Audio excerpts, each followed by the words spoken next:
이탈리아 피렌체 시뇨리아 광장입니다. 갤러리로 착각할 정도로 조각상들이 참 많은데요. 중세 피렌체 공화국 정부 청서였고 오늘날 시청사인 베키오 궁전 입구 양옆에 헤라클레스와 카쿠스상 그리고 다비드상이 서 있습니다. 그 외에 광장 중앙엔 바다의 신 넵툰상 그리고 메디치 가문의 꼬지모 1세대 메디치 청동 기마상이 있습니다. 잠깐 여기서 조각상들의 다른 점 하나 찾아보실까요? 자, 이 조각상들의 얼굴은 대체로 우락부락하지요. 그런데 유달리 이 조각상 얼굴은 매끈합니다. 당시 피렌체에는 유명한 두 가문이 있었는데요. 하나가 메디치 가문이고 다른 하나가 삐띠 가문입니다. 그런데 메디치 가문의 남자들은 대체로 미남이 없는 반면 삐띠 가문의 남자들은 모두가 모델처럼 잘생겼습니다. 오늘날 이태리 남성 패션으로 삐띠 우오모가 유명한데요. 바로 이 가문의 이름에서 따온 것입니다. 시뇨리아 광장에 서 있는 이 조각상들은 메디치 가문의 얼굴을 하고 있습니다.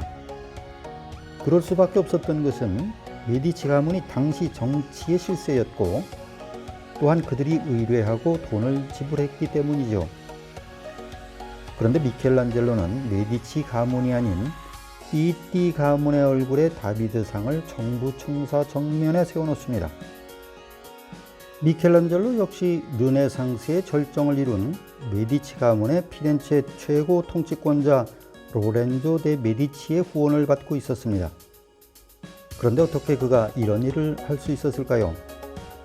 미켈란젤로는 1498년 그의 나이 24살에 현재 베드로 대성당에 있는 피에타를 제작해서 명성이 나기 시작했습니다. 이로 1501년 피렌체 대성당을 위한 다윗상 제작 주문을 받게 됩니다. 미켈란젤로는 다윗상을 완벽한 인간성이라는 르네상스의 정신을 대변해 성경에 나오는 소년 다윗을 심찬 동작과 건장한 몸의 청년으로 털바꿈시켜 놓습니다. 메디치 가문은 삐띠 가문의 얼굴을 닮은 이 다윗상을 당장 치우고 싶었습니다. 그런데 그렇게 하지 못합니다. 그것은 피렌체 시민들이 기립박수를 보낸 작품이었기 때문입니다.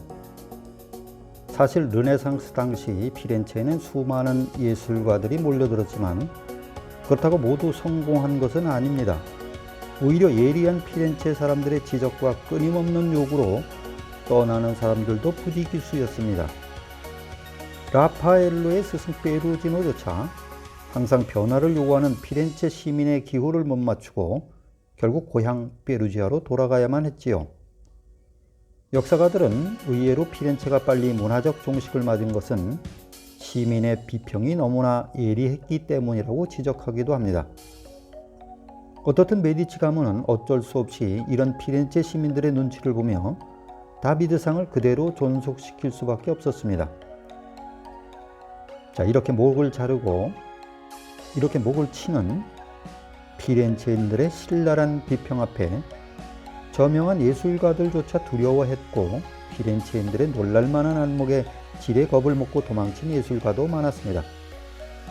지금도 오페라를 듣다가 가사 하나만 틀려도 바로 지적을 하며 야유를 서슴없이 하는 사람들이 피오렌티노, 즉 피렌체 사람들입니다.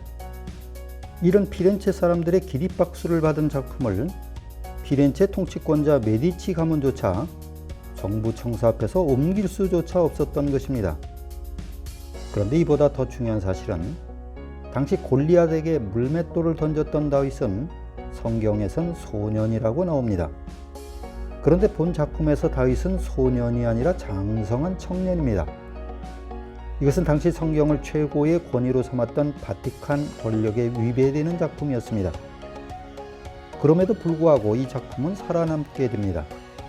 왜냐하면 당시 외세 침입으로 시달리던 피렌체 시민들은 이 조각상을 보면서 자신의 도시를 구원해줄 구원자의 모습을 보았던 것입니다.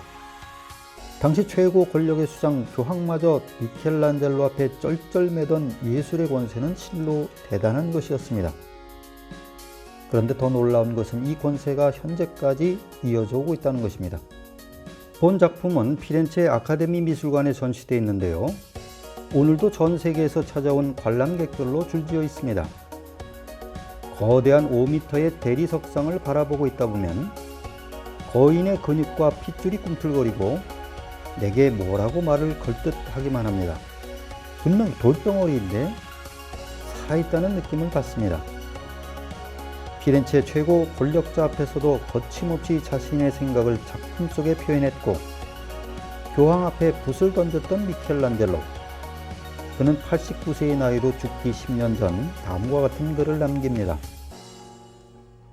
내 인생의 여정은 모두 끝났으니 거친 항해를 통해 나약한 육신을 통해 정박할 평범한 항구를 통해 모든 행동과 원인과 이유를 통해 선함과 악함을 통해 예수를 통해 이룩한 열정적인 환상은 나 자신 형상과 절대 권력을 만들었지만 확신하는 것은 죄로 가득했던 나의 삶, 모든 사람의 바람과 반대되었던 삶, 내 탐미로운 생각 중에 다가오는 것은 또 다른 때는 허망한 것, 죽음을 향해 내가 나아가리, 한때는 확신했으나 지금은 두려운 것, 내 작품과 조각은 모두 헛된 것일 뿐, 거룩한 사랑 앞에서는 무의미한 것, 우리를 안아주시는 십자가에서 벌린 그분의 팔에 비한다면 1554년 미켈란젤로